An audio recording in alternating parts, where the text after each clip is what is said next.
નમસ્તે વિદ્યાર્થી મિત્રો, આપણે અત્યારે સેક્શન ડીમાં ડુ એઝ ડાયરેક્ટેડમાં ચેન્જ ધ ટેન્સ એ ટોપિકનો અભ્યાસ કરી રહ્યા છીએ. ડુ એઝ ડાયરેક્ટેડ એટલે કે 4 માર્કનો ક્વેશ્ચન છે. 49 નંબરનો જે ક્વેશ્ચન છે એમાં પેસિવ વોઇસ પૂછાય છે અને 50મો જે ક્વેશ્ચન છે 50 નંબરનો ક્વેશ્ચન અને એમાં ચેન્જ ધ ટેન્સ પૂછાય છે. આ વખતની એકમ કસોટીમાં ચેન્જ ધ ટેન્સ એ તમારે પૂછાવાનું છે. 12મા ધોરણના પ્રશ્નપત્રમાં ક્યાં એનો ક્રમ છે એ પણ અહીંયા બતાવેલો છે.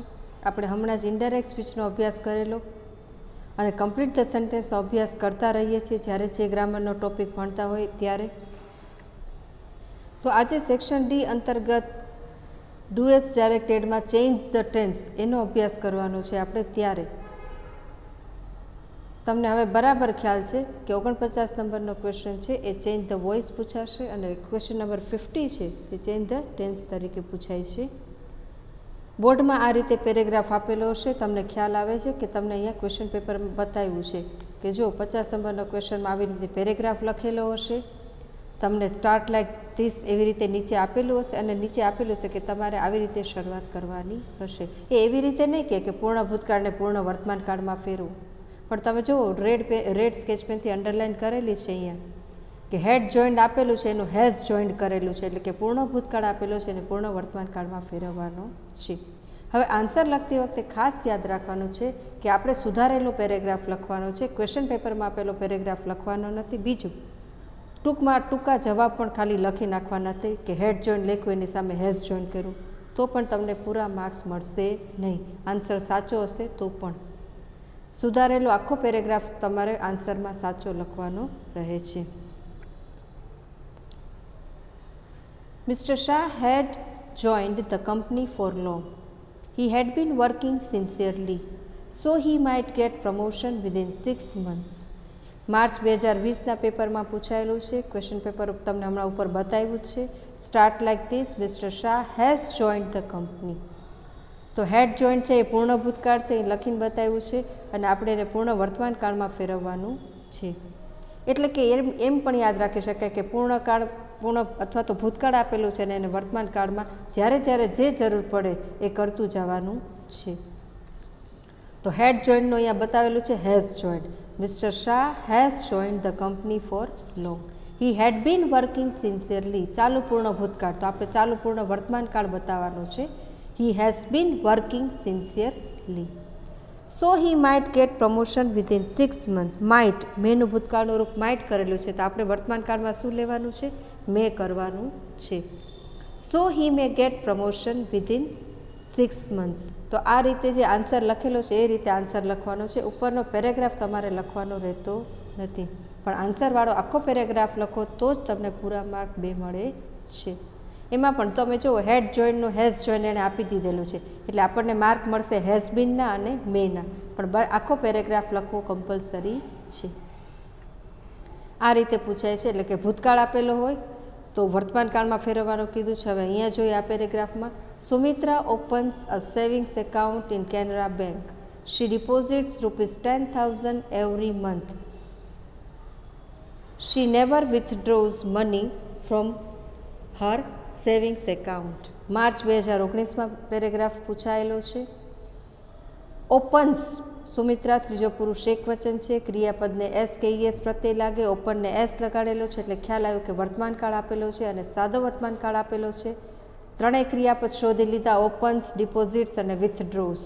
તો ત્રણેયને V1 આપેલું છે અને V2માં કન્વર્ટ કરવાનું છે. સ્ટાર્ટ લાઈક ધીસમાં આપેલું છે સુમિત્રા ઓપન અ સેવિંગ્સ, એમ કરીને છોડી દીધું છે, સાદો ભૂતકાળમાં ફેરવેલું છે. સુમિત્રા ઓપન, આન્સર જોઈએ. Sumitra open a savings account in Canara bank. She deposited, ED લગાડવાનું છે, V2 આપેલું છે. જો she deposited ₹10,000 every month. She never draw, drawn. આપણને V1, V2 અને V3 બરાબર આવડતા હોય તો ભૂલ પડે નહીં. She never withdrew money from her savings account. આ રીતે આન્સર લખવાનો અને જે આન્સર આપણે સુધાર્યો છે જે કાળ સુધારેલ છે એની નીચે અંડરલાઇન કરીને બતાવવાનું, જેથી પેપર તપાસનાર માટે સરળ થઈ જાય કે ભાઈ આ આન્સર છે. બોર્ડ સેમ્પલ ક્વેશ્ચન પેપર જે હતું એમાં એન્યુઅલ એક્ઝામ 2019 માટે જે આપેલું હતું, નવી જ પેપર સ્ટાઇલ આવેલી ત્યાર વખતનો પેરેગ્રાફ છે. A national park had a defined boundary through which no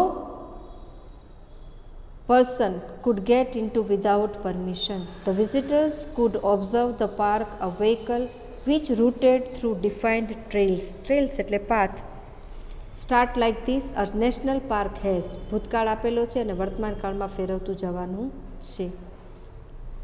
Had a defined, તો હેડનું શું કરેલું છે? હેઝ કરેલું છે. A national park has a defined boundary through which no person, કુડનું ભૂતકાળ, કેનનું ભૂતકાળનું રૂપ શું આપેલું છે? કુડ. તો હવે વર્તમાન કાળમાં આપણે શું લખવાનું છે? મૂળ રૂપ લખવાનું છે can. Get into without permission. The visitors could observe છે તો એની જગ્યાએ શું લખવાનું છે? Can observe the park a vehicle which, રૂટેડનું કરવાનું છે, રૂટ્સ એસ લગાડવાનો છે, which routes through defined trails, એક ચોક્કસ માર્ગથી જે લોકો અંદર વ્હીકલ દ્વારા પ્રવેશી શકે છે.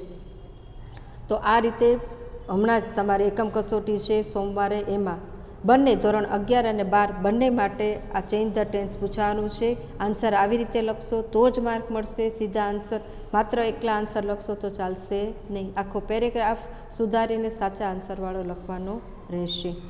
બોર્ડમાં પણ આ રીતે જ લખવાનું રહેશે.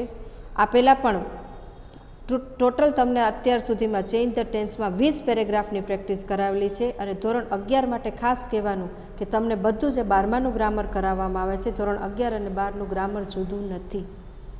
માટે અત્યારથી ફેર બુકમાં વ્યવસ્થિત રીતે બંને સ્ટાન્ડર્ડના 11 અને 12ના વ્યવસ્થિત રીતે મેન્ટેન કરજો, જેથી પરીક્ષા વખતે માત્ર તમારે આનું રિવિઝન કરવાનું રહે.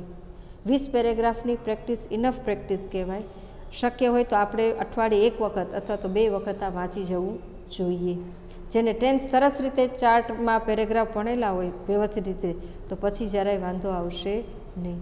ઓલ ધ બેસ્ટ બધાને. સરસ રીતે ફેરબુકમાં લખી લેશો.